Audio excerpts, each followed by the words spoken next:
Bismillahirrahmanirrahim. Assalamualaikum warahmatullahi wabarakatuh. Nuwun kabare Bapak sedaya, lalu sami sehat. Sami sehat. Syukur alhamdulillah. Sehat, seger, waras, alhamdulillah. Ini masih luar biasa. Nikmat luar biasa. Sehat, seger, waras. Orang paling bahagia itu orang yang paling pandai bersyukur. Setuju bukan? Pandai bersyukur. Apapun disyukuri alhamdulillah. Apa kita sendiri disyukuri. Orang paling bahagia adalah orang yang nerima yang pandung. Siti akeh apik Allah wis terima panane. Alhamdulillah. Orang yang paling bersyukur adalah orang yang ikhlas menerima takdir. Setuju bukan? Ikhlas menerima takdir. Ya kan, seberapapun usaha kita kalau takdir menentukan begini ya harus ikhlas. Aku usahanya ingin begitu tapi dapatnya begini harus ikhlas. Kalau ikhlas ya, alhamdulillah jadi bahagia lah. Kalau nggak ikhlas itu ya susah untuk bahagia kalau ikhlas ini. Monggo malam ini ngaji tangkil kalau malam ini kita mulai dengan kita bersama-sama aladinnya. Walhamdulillah saudara al-fatihah. Alhamdulillah bismillahirrahmanirrahim. Alhamdulillah alamin arrahmanirrahim maliki yaumiddin. Iyyaka na'budu wa nasta'in ihdinas siratal mustaqim siratal ladzina an'amta 'alaihim ghairil maghdubi 'alaihim waladdallin. Alhamdulillah alamin. Alhamdulilladzi hadana li hadza wa ma kunna linahtadiya laula an hadana Allah. Allahumma shalli wa sallim ala sayyidina Muhammad wa ala ali sayyidina Muhammad. Rabbi shrah li sadri wa yassir li amri wahlul 'uqdatam min lisani yafqahu qawli. Subhanaka la ilma lana illa ma 'allamtana innaka antal alimul hakim. Bapak-bapak, ibu-ibu, para sedaya kang kula hormati lan dipun rahmat Allah Subhanahu wa taala. Alhamdulillah dalam nika kita sedaya tasih saged sesarengan jamaah salat, saged ngaos sesarengan ten majelis ilmu, majelis zikir sekaligus ten taman-taman surga niki. Mungkin Allah paring ridho lan rahmat dhateng sedaya sehingga kundur saking majelis ilmu majelis taklim Allah ngampunten sedaya kelepatan kita sedaya. Rusak dosa-dosa kita sedaya. Amin Allahumma amin. Dalam menika bab ingkang kaping as-sabi' wal isruna bab 17 dan yang ke-27. Kalau umat Nabi Muhammad biasa disebut dengan kaum muslimin. Kalau umat Nabi Musa biasanya disebut dengan kaum Yahudi. Kalau umat Nabi Isa biasanya disebut dengan kaum Hawariyin. Kalau umat Nabi Lut, lah ini kaum Nabi Lut nih, Nabi Lut biasanya disebut dengan kaum Sodom. Kaum Sodom. Kaum Sodom ini tinggalnya di kota maksiat namanya, kotanya kota maksiat. Karena mereka banyak yang suka homoseks, juga diadab oleh Allah dengan sangat pedihnya. Kaum Sodom, kaumnya Nabi Lut, danau Lut atau laut mati, sebetulnya mati itu berada di perbatasan antara Israel dan Yordania. Laut mati atau danau Lut namanya. Yang dia berada di antara perbatasan Israel dengan Yordania. Dalam surah Al-Qamar ayat ke-37 disebutkan bahwa Nabi Lut itu diuji oleh Allah dengan umatnya kaum Sodom yang begitu suka maksiat, artinya senang dengan homoseks. Suatu hari didatangi oleh dua orang malaikat yang menyerupai manusia hadirnya, yang sangat tampan sebagai tamunya Nabi Lut. Begitu diterima sebagai tamu Nabi Lut, nampak sebagai manusia sangat tampan itu dua orang itu. Kaum Sodom, kaum Nabi Lut mendatangi Nabi Lut, membujuk rayu, ya setengahnya agak maksa-maksa Nabi Lut agar menikahkan dengan Itu lelaki tampan itu. Jadi kaum Nabi Lut yang laki-laki juga kan, mereka sekalian begitu. Laki-laki datang ke Nabi Lut minta untuk dinikahkan dengan tamunya Nabi Lut itu yang ganteng itu, yang sangat tampan itu. Padahal itu malaikat yang menjelma sebagai manusia yang sangat tampan ganteng. Nah, oleh karena itulah mereka kaum Nabi Lut terus diangkat ke atas, dijungkir balik, terus dijatuhi hujan batu yang berasal dari tanah yang sangat panas seperti hujan dari neraka, hujan batu bagi kaum Nabi Lut seperti itu. Allah menghukumnya seperti itu. Masya Allah, tadi. Bahkan ada yang menyampaikan kalau Allah membutakan kalau surah Al-Qamar ayat 37 disampaikan bahwa mereka yang minta dinikahkan dengan tamunya Nabi tadi terus dihukum oleh Allah dibutakan matanya sehingga mereka tidak bisa melihat, sehingga buta karena itu seperti itu kelakuannya. Namun pada umumnya mereka di surat yang lain surah Hud menyebutkan kalau kaum Nabi Lut itu dihukum oleh Allah semuanya dikasih hujan batu yang sangat panas, hujan batu panas. Bismillahirrahmanirrahim. Al-Babus Sabi'u wal Ishruna utai bab sing kaping 17 fi tasydidi 'ala Lut. Ini menegaskan tentang umat Nabi ala liwat. Fi tasydidi 'ala liwat maksudnya ya Allah, maaf salah baca. Larangan atas perbuatan liwat.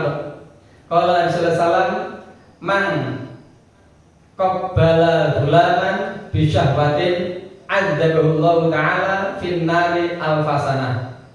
Rasulullah SAW bersabda, barang siapa mencium pemuda dengan syahwat, maka Allah Ta'ala mengadabnya 1000 tahun dalam neraka. Ini sesama jenis nih, apalagi yang lawan jenis. Maka itu dasar untuk diharamkannya pacaran seperti ini juga termasuk. Dengan sesama jenis Allah menghadap sampai 1000 tahun di neraka. Kalau mencium dengan syahwat, dengan rasa syahwat seperti yang dilakukan oleh kaum Nabi Lut itu, bukan cium karena sayang pada anak atau keponakan, tapi ciumnya dengan syahwat. Beda gitu, ciuman dengan kasih sayang dan ciuman dengan rasa syahwat kan beda.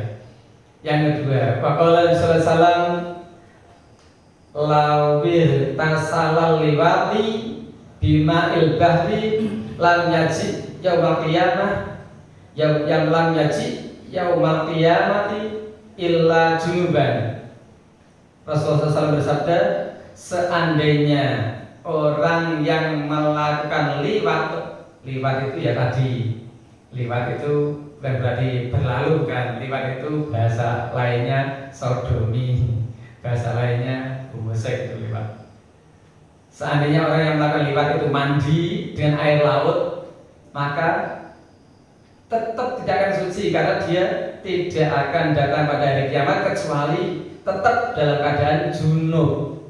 Jadi tidak bisa disucikan dengan air apapun dosanya itu, karena saking besarnya dosa liwat itu. Liwat bahasa sini, bahasa kitanya liwat. Orang kalau ditulis di share dia nggak tahu liwat, bapak liwat, tahunya sodomi, homoseks tahunya liwat. Kecuali kalau orang itu kemudian betul-betul bertaubat dengan taubatan nasuha. Taubatan nasuha itulah yang bisa menghapus, membersihkan junubnya tadi. Kalau nggak taubatan nasuha, ya tetap kena itu tadi. Di hari kiamat dia dalam keadaan junub terus, tidak suci. Yang ketiga, waqala Nabi sallallahu alaihi wasallam man massa ghulaman bi syahwatin la'anahullahu wal malaikah wan nasu ajma'una. Rasulullah SAW bersabda, barang siapa menyentuh pemuda dengan syahwat ini, maka Allah, malaikat dan manusia semuanya melaknatinya, terlaknat hidupnya orang yang senang pacaran dengan sesama jenis maupun dengan lawan jenis, karena sentuhannya diiringi dengan syahwat. Yang keempat, waqala Nabi sallallahu alaihi wasallam, man adkhala qubulahu fi duburim ra'atin ba'atsallahu yaumil qiyamah wa huwa antanu minal jafati. Barang siapa yang memasukkan kemaluannya pada dubur atau anus seorang wanita, maka dia akan dibangkitkan pada hari kiamat dengan keadaan lebih busuk daripada bangkai, karena liwat ke wanita.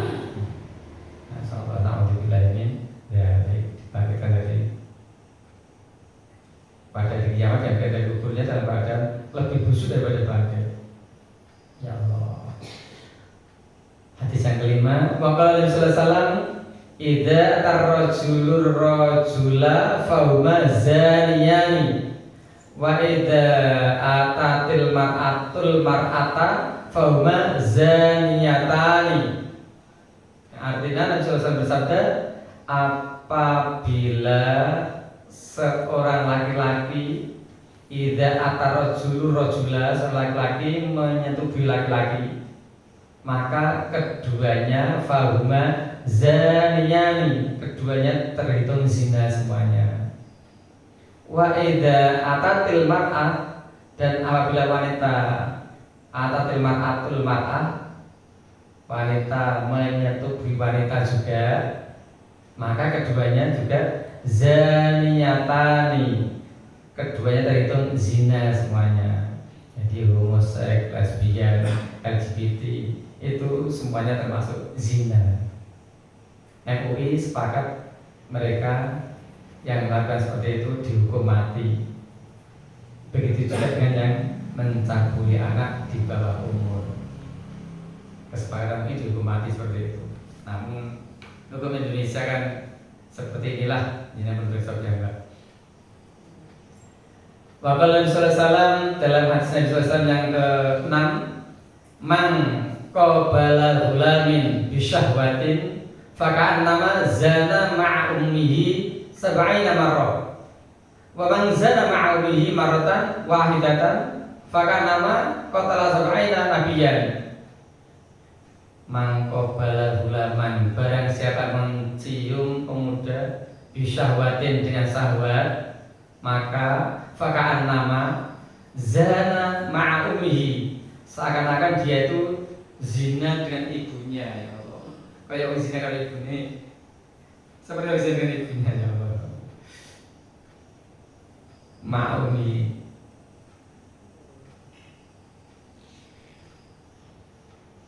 Bahkan tidak hanya sekali, zana ma'a ummihi sab'ina marratan, seperti orang zina dengan ibunya 70 kali. Ya Allah. Wa man zana ma'a ummihi maratan, dan barang siapa zina dengan ibunya sekali,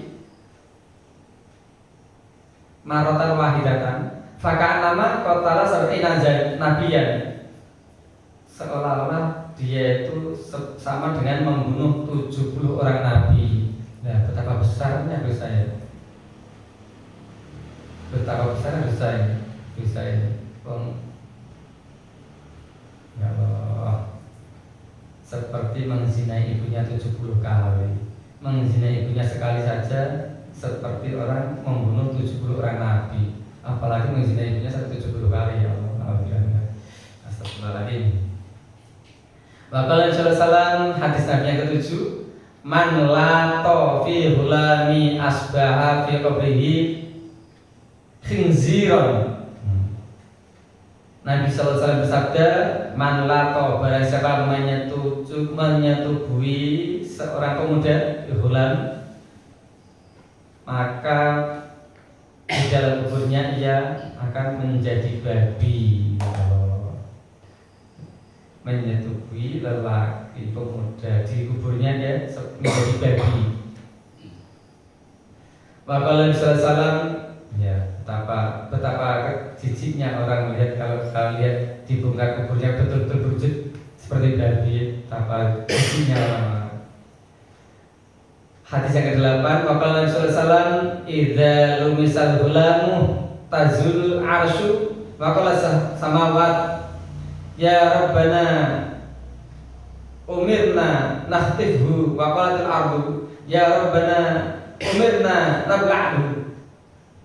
Nabi sallallahu alaihi wasallam bersabda, ketika pemuda disentuh maka berguncanglah langit dan saya berkata, maksudnya disentuh seperti tadi, disentuh dengan sahabat tadi, meskipun dengan sesama jenis, apalagi lawan jenis. Berguncanglah langit dan minta pada Allah, ya Tuhan kami, perintahkan pada kami untuk menyambarnya.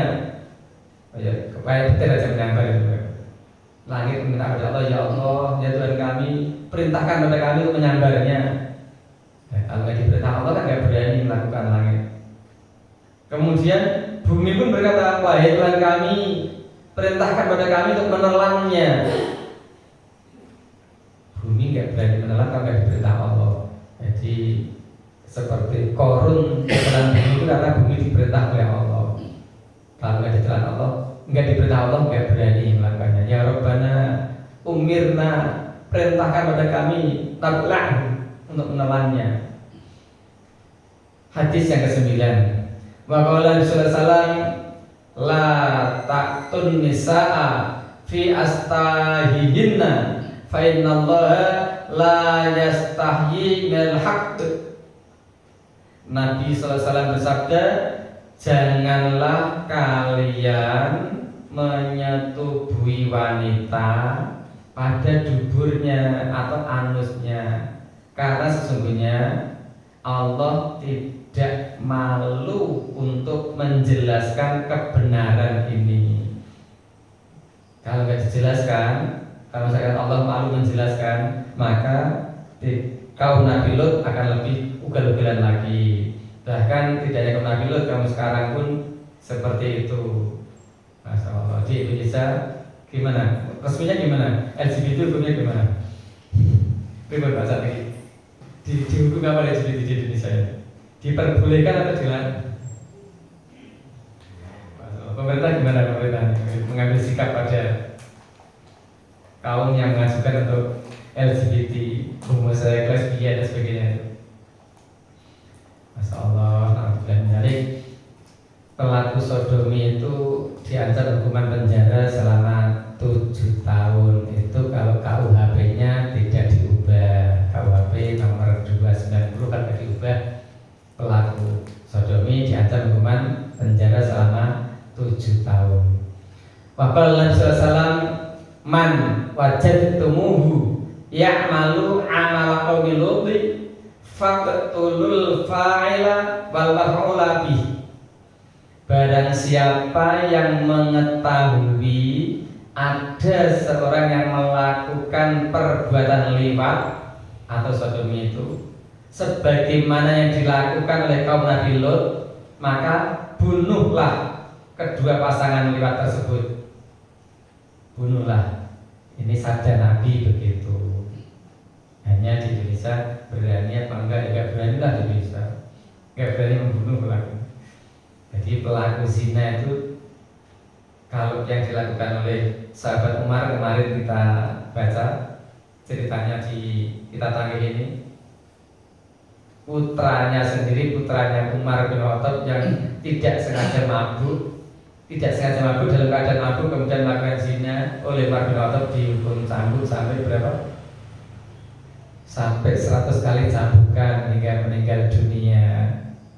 Jadi sesuai hadis Nabi ini memang layaknya dihukum mati, dicambuk 100 kali atau sampai meninggal, agar mereka jerah untuk tidak melakukan lagi. Kalau hanya di penjara keluar balik ini, di penjara keluar mulai lagi, nggak ada jerah-jerahnya, nggak ada kapok-kapoknya. Bapak Ibu yang saya hormati, demikian 10 hadis yang ada di bab ke-27 ini mudah-mudahan menjadi pelajaran bagi kita semuanya, juga bagi anak cucu kita, serta bagi para pendengar rekaman ini. Kurang lebihnya mohon maaf. Kita akhiri dengan doa penutup majelis bersama-sama.